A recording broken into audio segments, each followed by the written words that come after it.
नमस्कार, आप देख रहे हैं अपना उत्तराखंड। मैं हूं आपके साथ मेनका चौधरी और सबसे पहले कोरोना की बात कर लेते हैं। प्रदेश में कोरोना के हालात क्या हैं वो जान लेते हैं। राज्य में कोरोना के कुल 331 नए मामले सामने आए, जिसके बाद कुल केसेस की संख्या बढ़कर 63,000 के पार पहुंच गई। पिछले 24 घंटे में 2 मरीजों की मौत कोरोना की वजह से हुई। राज्य में अब कोविड से रिकवरी रेट 92.51% है। कोरोना केस में कमी आ रही है, वहीं रिकवरी रेट बढ़ रहा है, जो कि एक अच्छा संकेत है।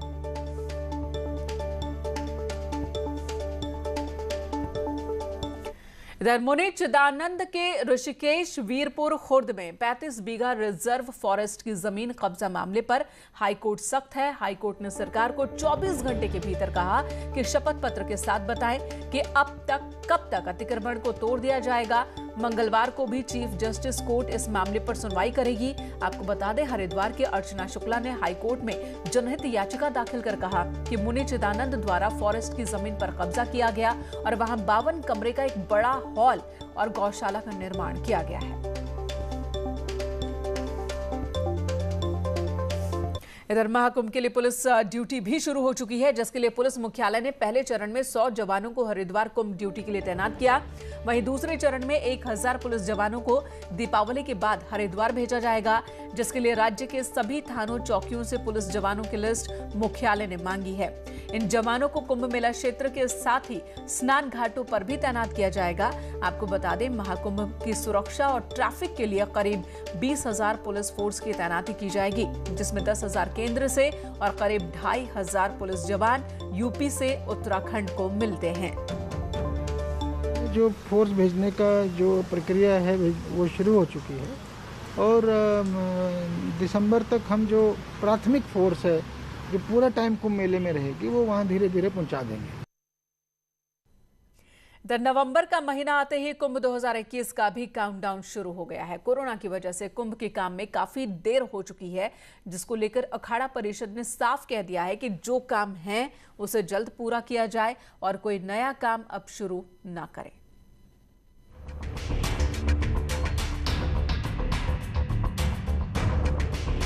भव्य और दिव्य कुंभ की तैयारी में सरकार भले ही जुटी हो, लेकिन अखाड़ा परिषद का कहना है कि जमीन पर मेला अधिकारी को काम तेज करना चाहिए और दिन रात काम करके सड़क, बिजली, पानी और स्वास्थ्य की व्यवस्था फिट करनी चाहिए। ये मेला समय से होगा और भीड़ को कंट्रोल कैसे किया जाए इस पर विचार किया जाएगा। लेकिन हमारा कहना यह है कि कोरोना के कारण यदि कोई समस्या आती है तो हम लोग खुद अपनी भीड़ कम कर लेंगे। अगर उस काल में कोरोना की संख्या बढ़ती है तो जो संत महात्मा वही कम कर देंगे। भक्त जगत जो हमारे हैं उनसे भी निवेदन करेंगे आप कम आवे। कुंभ के आयोजन में देश दुनिया से श्रद्धालु जुटते हैं और फिलहाल के हाल को देखते हुए कुंभ में भारी भीड़ का अंदेशा है। हालांकि अखाड़ा परिषद ने साफ कर दिया है कि कोरोना का खतरा रहा तो अखाड़े खुद कम भीड़ के लिए पहल करेंगे, वहीं पुलिस के लिए भीड़ बड़ी चुनौती है। कुंभ को लेकर चर्चा हुई है क्योंकि अखिल भारतीय अखाड़ा परिषद के अध्यक्ष हैं, तो स्वाभाविक रूप से कुंभ जैसा आयोजन उत्तराखंड में हो रहा है, तो उसके बारे में भी उन्होंने कुछ जानकारियां हमसे ली हैं और उन्होंने पूरी तरह हमेशा की भांति राज्य सरकार को सहयोग करने का आश्वासन दिया। स्थायी रूप पे जो फोर्स रहेगी वो अलग रहेगी, वो भी संख्या काफ़ी, क्योंकि एक पूरे जनपद के रूप में ही पूरा कुंभ क्षेत्र कार्य करने लग जाता है और उस दौरान जो नोटिफिकेशन के दौरान जो भी जनपद के जैसे पुलिस प्रमुख के रूप में या एडमिनिस्ट्रेटिव हेड के रूप में जो व्यवस्थाएं कुंभ मेले की होती है उसकी भी व्यवस्था रखनी होती है, तो ये फोर्स तो बहुत ज़्यादा रहेगा। कोरोना की वजह से लेट हुए काम को डेडलाइन में पूरा करना आसान नहीं है। यही वजह है कि अखाड़ा परिषद ने अब कोई नया काम शुरू नहीं करने की सलाह मेला अधिकारी को दी है। दीपांकर भट्ट, न्यूज़ 18, देहरादून।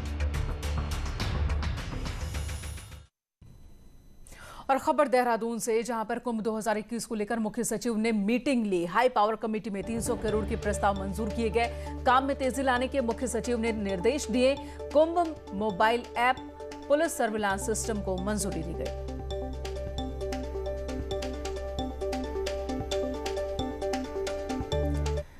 इधर उत्तराखंड से राज्यसभा की एक सीट के लिए हुए चुनाव में बीजेपी प्रत्याशी नरेश बंसल निर्विरोध निर्वाचित घोषित किए गए। रिटर्निंग अधिकारी मुकेश सिंघल ने नरेश बंसल के निर्वाचन का ऐलान किया।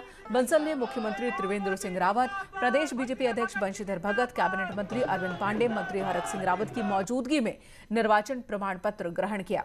राज्यसभा की ये सीट 25 नवंबर को खाली हो रही है।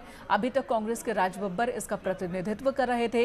इस सीट के लिए बीजेपी ने नरेश बंसल को प्रत्याशी बनाया था। जुलूस के साथ विधानसभा परिसर से पार्टी कार्यालय पहुंचे बंसल ने कहा कि वे राज्य आंदोलनकारियों की भावनाओं के अनुरूप ही राज्य के विकास में सहयोग देंगे। तक उत्तराखंड पृथक राज्य के लिए आंदोलन चला। उस आंदोलन में हमारी माताओं बहनों ने संघर्ष किया। तत्कालीन सरकारों के अत्याचारों को झेला। अनेक नौजवान साथियों ने अपनी शहादत दी। जिन मुद्दों को लेकर वो आंदोलन हुआ, उन आंदोलनकारियों की जो भावनाएं थी, उन भावनाओं को समझकर स्वर्गीय श्री अटल बिहारी वाजपेयी जी ने हमको पृथक राज्य दिया। उनके सपनों को साकार करने में श्री नरेंद्र मोदी जी और वर्तमान की हमारी सरकार श्री त्रिवेंद्र सिंह रावत जी के नेतृत्व में जो काम कर रही है, उन कामों को आगे बढ़ाकर उन आंदोलनकारियों के सपनों को साकार करने का मैं भरसक प्रयत्न करूंगा। नरेश बंसल जी हमारे बहुत सीनियर कार्यकर्ता हैं। बचपन से विचारों से जुड़े हैं, पार्टी से जुड़े हैं, संगठन मंत्री रहे हैं। बहुत से क्षेत्रों में उन्होंने काम किया, मजदूरों के क्षेत्र में किया है। बहुत अच्छा 20 सूत्री कार्यक्रम के उपाध्यक्ष रहे हैं, कैबिनेट मिनिस्टर का दर्जा उनको मिला है। आज वो हमारे उत्तराखंड से राज्यसभा के लिए चुने गए हैं। हम सब उनको बधाई देते हैं। और आने वाले दिनों में उत्तराखंड का अपना ब्रांड होगा, जिसके नाम पर राज्य के प्रोडक्ट्स मार्केट में बिकेंगे और अब इस ब्रांड के नाम का ऐलान कर दिया गया है।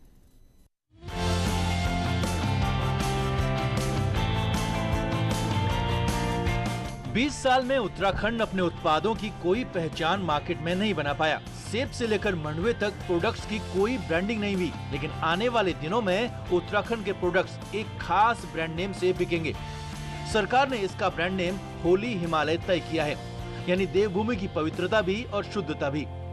एक और जहां जो ग्राहक हैं, जो यहाँ के स्थानीय उत्पादों का स्वाद लेना चाहते हैं, उनको यहाँ पर सब कुछ उपलब्ध होगा। दूसरी तरफ जो हमारे किसान हैं और जो महिला समूह हैं जो इसको संचालित कर रहे हैं, उनको भी रोजगार मिलेगा। राज्य सरकार ने जो रूरल ग्रोथ सेंटर की कॉन्सेप्ट की अवधारणा की थी, अब वो धरातल पर नजर आने लगी।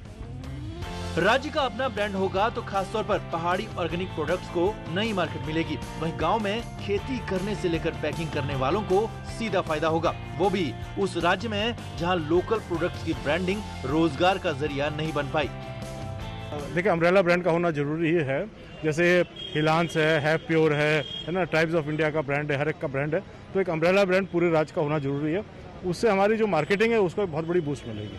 लेकिन अम्ब्रेला ब्रांड हम कर नहीं पाए, हिमाचल ने कर लिया है। हिमाचल पुरानी स्टेट है, तो अभी माननीय मुख्यमंत्री इसमें पहल कर रहे हैं और ये हो जाएगा। राज्य के प्रोडक्ट्स को एक ब्रांड नेम देने से सरकार को बड़े बदलाव की उम्मीद है और इसी को देखते हुए सरकार ने होली हिमालय ब्रांड नेम से काम तेज कर दिया है और जल्द ही ये नाम आपको मार्केट में भी नजर आएगा। दीपांकर भट्ट, न्यूज़ 18 देहरादून। खबर देहरादून से, जहां पर कर्मकार कल्याण बोर्ड में सचिव की नियुक्ति हो गई। पीसीएस अधिकारी दीप्ति सिंह को बोर्ड का सचिव बनाया गया। दीप्ति सिंह अभी हल्द्वानी में श्रम आयुक्त हैं। दीप्ति सिंह को सचिव का अतिरिक्त कार्यभार दिया गया है। अपर मुख्य सचिव राधा रतूड़ी ने यह आदेश जारी किया। और कर्मकार कल्याण बोर्ड से सचिव दमयंती रावत को हटाने के बाद अब पीसीएस दीप्ति सिंह को बतौर सचिव नियुक्त कर दिए जाने के बाद श्रम मंत्री हरक सिंह रावत ने नाराजगी जताई है। मंत्री का कहना है कि पहले तो सचिव दमयंती रावत को गलत तरीके से हटाया गया। दमयंती रावत बोर्ड के प्रस्ताव से सचिव बनी थी और ऐसे में बोर्ड मीटिंग के जरिए ही उन्हें हटाया जा सकता था। अब दीप्ति सिंह की नियुक्ति के लिए भी श्रम मंत्री होते हुए उनसे कोई अनुमोदन तक नहीं लिया गया। अपर मुख्य कार्याधिकारी की नियुक्ति उनके बोर्ड में प्रस्ताव के द्वारा मैं अध्यक्ष था। मेरे अनुमोदन के बाद मेंबर सेक्रेटरी चुग जी थे। चुग जी के दस्तखत के बाद उनकी नियुक्ति अपर मुख्य कार्याधिकारी के रूप में हुई थी। मैंने माननीय मुख्यमंत्री से भी कहा है कि किसी की नियुक्ति जिस प्रक्रिया के तहत होती है उसी प्रक्रिया के तहत उसकी नियुक्ति निरस्त हो सकती है। इधर नैनीताल सांसद अजय भट्ट आज खटीमा दौरे पर रहे और उन्होंने बीजेपी के ट्रेनिंग सेशन में हिस्सा लिया। इस दौरान सांसद भट्ट ने देश में हो रहे सभी विधानसभा चुनाव में बीजेपी गठबंधन की जीत को तय बताया। भट्ट ने कहा कि बिहार की जनता प्रधानमंत्री नरेंद्र मोदी और नीतीश कुमार पर पूरा भरोसा करती है। बिहार चुनाव में जिस तरह के हथकंडे अन्य विपक्षी दलों ने अपनाए हैं और बदनाम करने की कोशिश करी है, वो औंधे मुख गिर रहे हैं और गठबंधन उनका बिखर रहा है, टूट रहे हैं। लोगों का विश्वास मोदी जी में है और लोगों का विश्वास भारतीय जनता पार्टी में है। इधर वन विभाग में रिटायरमेंट से पहले मनमाफिक ट्रांसफर कर गए फॉरेस्ट चीफ जयराज के मामले में न्यूज 18 की खबर का बड़ा असर हुआ। प्रमुख सचिव वन के बाद अब वन मंत्री हरक सिंह रावत ने जयराज द्वारा किए गए सभी ट्रांसफर पर रोक लगा दी है। वन मंत्री ने ट्रांसफर सेशन शून्य होने के बावजूद किए गए इन तबादलों की पत्रावलियां भी तलब की हैं। वन मंत्री का कहना है कि ऐसे सभी ट्रांसफर निरस्त किए जाएंगे। 31 अक्टूबर को रिटायर हुए जयराज अपनी विदाई से पहले करीब 1.5 दर्जन ट्रांसफर कर गए थे। इन ट्रांसफर्स को लेकर विभाग के अंदर से ही सवाल खड़े होने लगे थे। 070 किया गया था और 070 में बिना मुख्यमंत्री जो कार्मिक मंत्री है बिना उनकी अनुमति के कोई भी ट्रांसफर किया गया है उसको तत्काल निरस्त कर दें। आज ही मैंने प्रमुख सचिव वन को कह दिया है कि आप कार्योत्तर स्वीकृति लेने के लिए पत्रावली मेरे पर भेज दें, लेकिन ऐसे ट्रांसफर जो बिना नियमों के तहत किए गए हैं उन सबको निरस्त कर दें। रुड़की में सिविल अस्पताल के जन औषधि केंद्र पर लंबे समय से अनियमितताओं की शिकायत मिल रही थी, जिसके बाद आज ज्वाइंट मजिस्ट्रेट ने छापेमारी की और सेंटर को सील कर दिया। जन औषधि केंद्र पर बाहरी दवाइयां बेची जा रही थी। साथ ही जिस व्यक्ति के नाम से केंद्र खोला गया वो भी मौके से नदारद मिला और रेट लिस्ट भी लगी हुई नहीं थी। आरोपी के लाइसेंस निरस्त करने की संस्तुति कर दी गई है।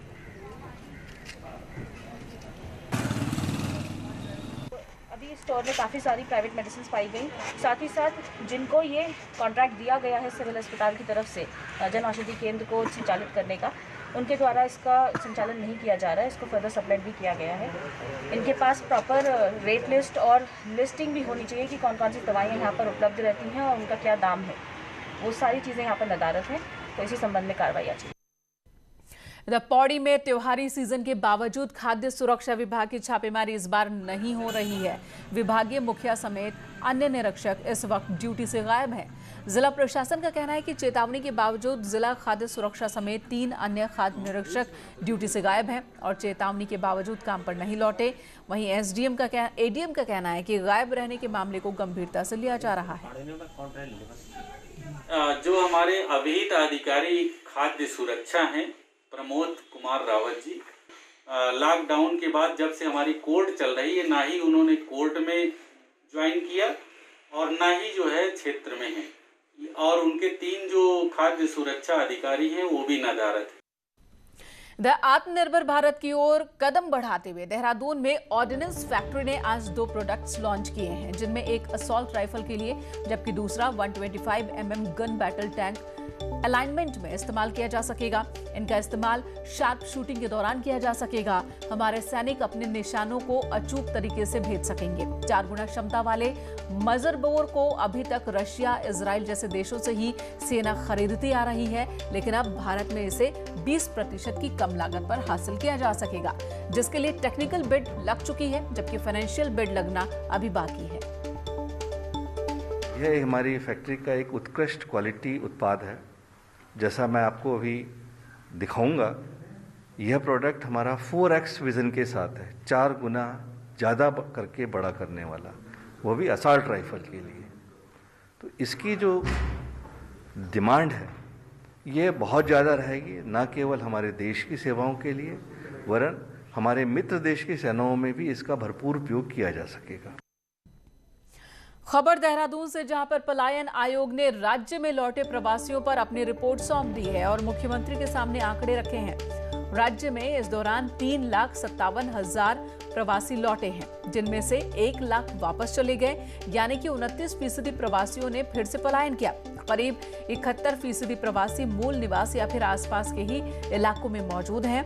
33% खेती और पशुपालन, 38% मनरेगा पर निर्भर है, 12% स्वरोजगार तो 17% दूसरे सोर्सेज पर निर्भर है। वहीं सीएम त्रिवेंद्र सिंह रावत ने भी विभागीय सचिवों को निर्देश दिए हैं और कहा कि प्रवासियों को रोजगार दें, स्वरोजगार के बेहतर मौके दें और ये योजनाएं मिशन मोड में संचालित की जाएं। उत्तरकाशी के जंगलों में लगी आग पर अब भी काबू नहीं पाया जा सका है। यहां जंगलों में आग ने भयानक तांडव मचाया है। करीब 25 से ज्यादा आग लगने की घटनाएं सामने आ चुकी। कई हेक्टेयर जंगल खाक हो चुके हैं। आलम यह है कि अब आग जंगलों से होते हुए रिहायशी इलाकों तक पहुंच रही है। साथ ही जिला मुख्यालय उत्तरकाशी से लेकर भटवाड़ी, जोशियाड़ा के इलाकों में धुएं का गुबार दिख रहा है। जिले में बढ़ती आग की घटनाओं को लेकर डीएम ने एक बैठक बुलाई और कार्रवाई के निर्देश दिए। डीएम ने कहा कि जो भी शख्स आग लगाते पकड़ा जाएगा, उसके खिलाफ सख्त कार्रवाई होगी।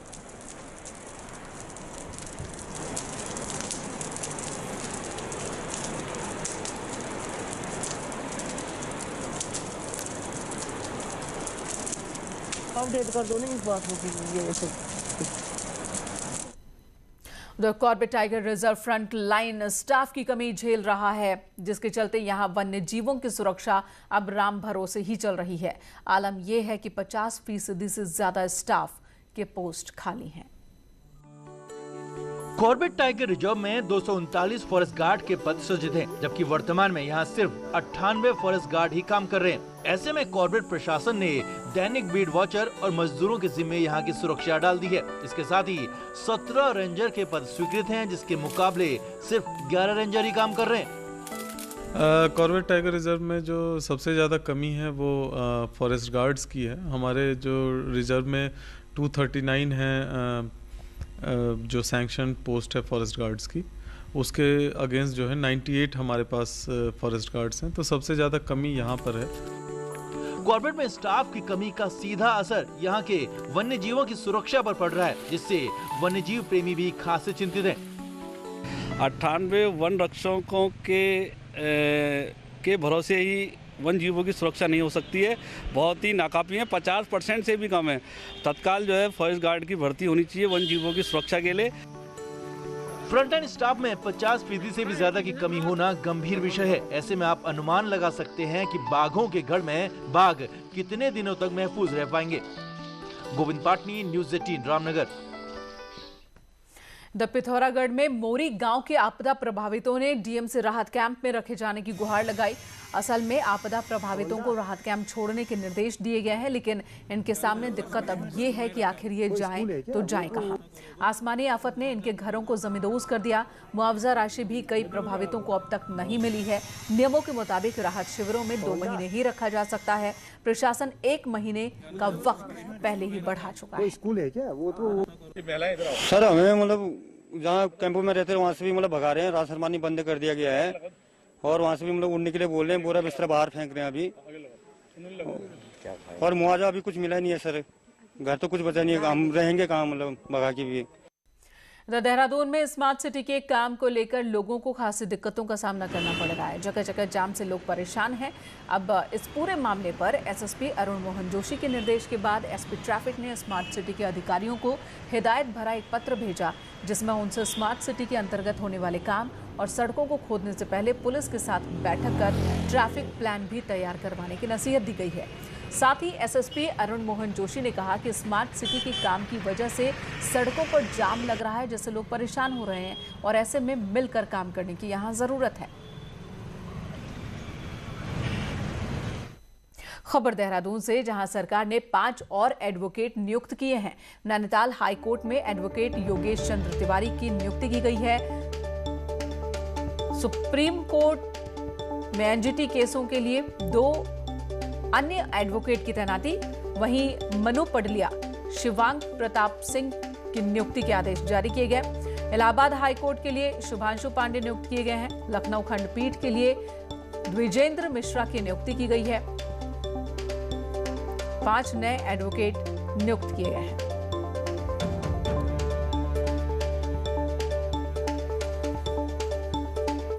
इधर रुड़की के मुख्य बाजारों में कई लोगों ने फायर एनओसी के बिना ही बहुमंजिला भवन बना दिए, जो कि एक हादसे का सबब बन सकती हैं। अग्निशमन विभाग का कहना है कि शहर में कई संकरी गलियां हैं जिसमें गाड़ियां पहुंचने में काफी वक्त लग जाता है, और ऐसे में उन्होंने लोगों से अपील की है कि फायर से संबंधित सामग्री अवश्य जरूर लगाएं।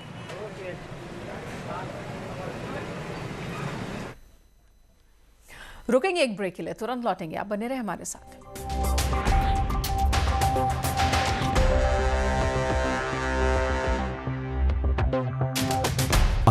विज्ञापन को